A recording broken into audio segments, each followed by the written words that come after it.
As you all know, Minecraft Live is just around the corner, and with it, they announced a mob vote! Boo! Whether you like it or not, they're going to be revealing 3 brand new mobs that we all can vote for, and the winner will be added into the game. But what will these 3 mobs be? We don't know yet. Hey guys, it's me, Nyancat Pop-Tart from the future.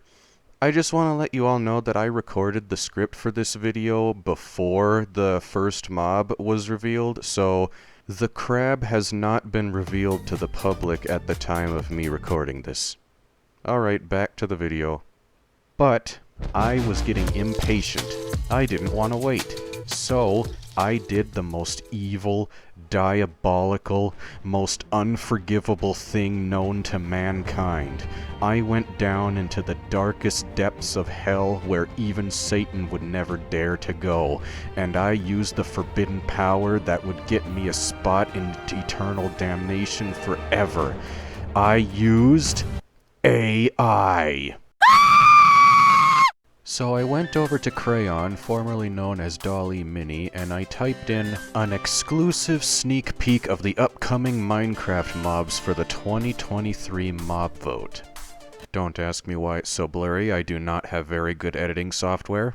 So after I got my results, I picked 3 of the images that the AI generated, and I used those to give some inspiration for new concepts of Minecraft mobs.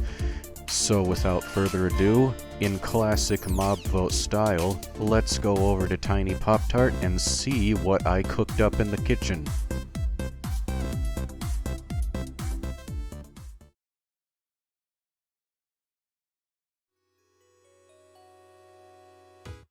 Ah, what a beautiful day.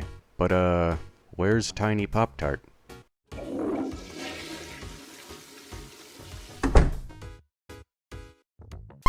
Ah, there he is! So first up, this is the first image that I chose from Crayon. So what exactly is this weird looking mob and how do I find it? Well, all you need is 4 stone blocks, built in this fashion.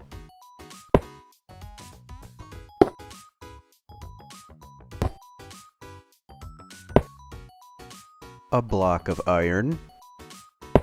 And a beacon on top. Behold! The Beacon Golem! You can't have a mob vote without one of the mobs being another freaking golem. Now obviously this mob is very expensive to construct considering you need a beacon to do it. So let's get into what this mob can actually do for you on your adventures. Once you summon the Beacon Golem, it'll start to follow you around just like a wolf would once you tame it. Its pathfinding AI is also very similar to a wolf, in a sense that if you get to an area that it can't get into or you get too far away from it, it'll warp itself over to you so that way you never lose it. What this thing does is that it acts as a mini portable beacon. It'll follow you around and bestow upon you a status effect of your choice.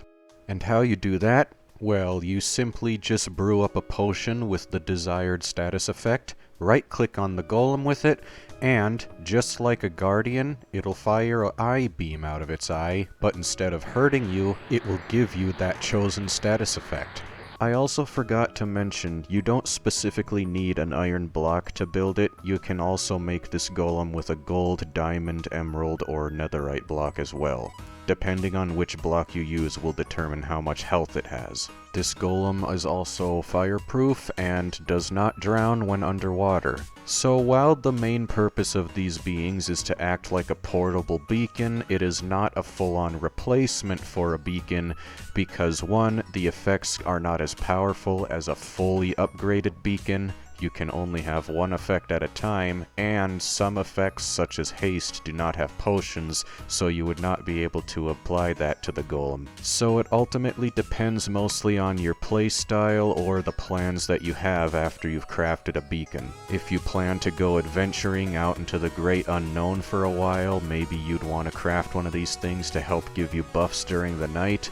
Or, if you want to stay in one place for a while, maybe with a building project, you could just go for a regular beacon instead. The choice is up to you.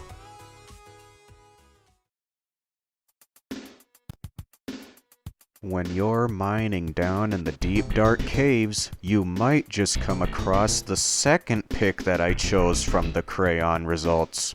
Meet the Revenant. This spooky specter is an undead spirit of the night. Revenants are kind of similar to zombies in a sense that they spawn in dark areas, they are hostile, and they have a chance of spawning with an item such as a hoe, sword, shovel, or pickaxe. They have a similar spawn rate to that of an Enderman, and if they are holding an item, they also have a small chance of dropping said item upon death. Since Revenants are ghosts, they will also drop phantom membranes upon death, giving an alternative way of gathering those items without having to deal with those annoying phantoms if you don't sleep for 3 days. Because let's be honest with ourselves, nobody likes those things. Well, this isn't a rant about phantoms, this is a mob idea, so basically, just adding in another mob that fills in the ghost niche and makes it a lot more pleasant to gather phantom membranes. Yeah. I feel like my Beacon Golem presentation dragged on a lot longer than it should have, so I'll try to keep these shorter, so let's move on to the next and final mob from the crayon results. God, I hate phantoms. When you're out sailing the wide open seas on your beautiful bamboo raft, you might just end up seeing something shiny below the surface. Let's take a deep dive and see what that is.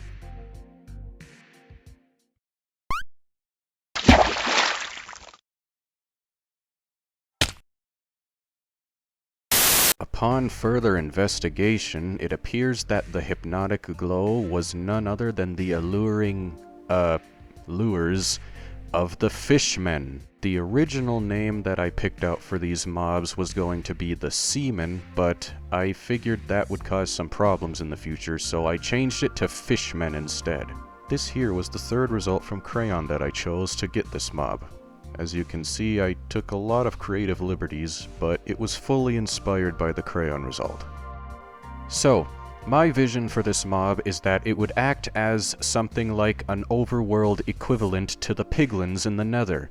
They will spawn in small groups on the sea floor in deep ocean biomes and are usually passive unless you hit them first. Then they will become aggressive and attack you.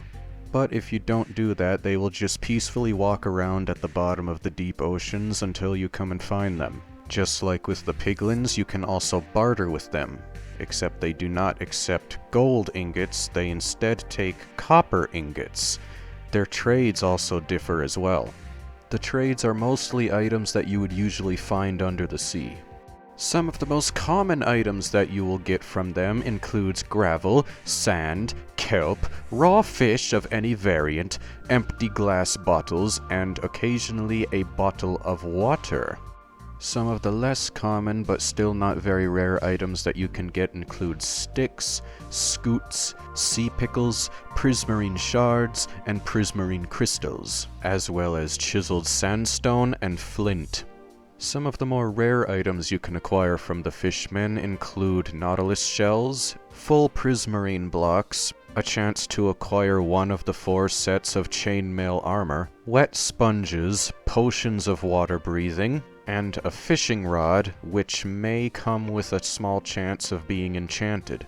I believe the Fishmen would give the player more of an incentive to go and explore the deep oceans. Plus, it would also give one more use to copper, which currently doesn't have that many uses as of right now.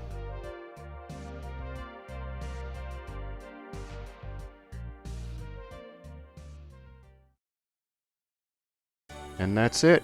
3 new Minecraft mobs that took inspiration from some AI-generated images and created a new concept for the game. Now, obviously, these are not going to be the mobs that we can vote for in the new upcoming mob vote, but I guess we'll just have to see what those new mobs are. So, tell me in the comments section, which of these 3 mobs would you vote for? Do you have any ideas for new Minecraft mobs yourself? feel free to let me know in the comment section. Make sure to leave a like if you enjoyed the video, click the subscribe and bell button so that you don't miss an upload, as I don't have a specific uploading schedule, and I will see you in whatever kind of weird video I decide to make next.